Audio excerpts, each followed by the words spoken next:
currently doing my Shadowhunters reread, which means I very recently just read City of Bones, which was published in 2007, and The Red Scrolls of Magic, which was published in 2019. If you don't know, the main characters of The Red Scrolls of Magic are Magnus and Alec. Now, they are a queer couple. Alec is gay and Magnus is bisexual, who are first introduced in City of Bones as side characters. And whilst there is an exploration of identity, of coming to terms with yourself, with coming out, all of those things do get explored throughout this series, a lot of it is done in subtext. And that is in part due to the fact that this was originally published in 2007. What's amazing is that 12 years later, we have a book that focuses on these characters in a gap in this series that Cassandra Clare has noted she purposely left in hopes of one day telling their story. Why is that significant, you might be asking? Well, let's look at it another way. In 2007, there were fears about creating a larger role in this series for Alec and Magnus as a queer couple, and the complexities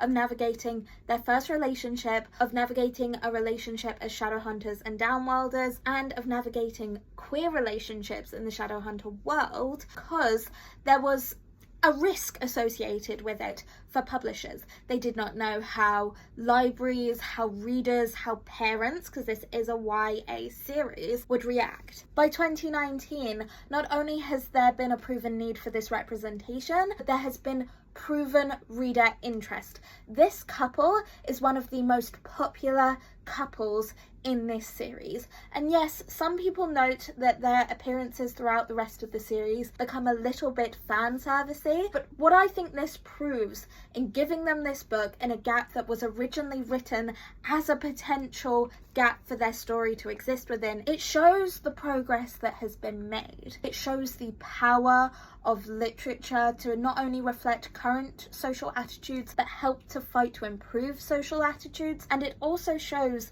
why people like to ban books. Very rarely is it to protect young people, although that's what they love to claim. So often it is an attempt to censor this kind of representation that promotes acceptance. Books, they have power, and this series was one of the first times, if not the first time, that I saw a bisexual character represented in young adult fiction. That's powerful. And I think the fact that this was published proves that.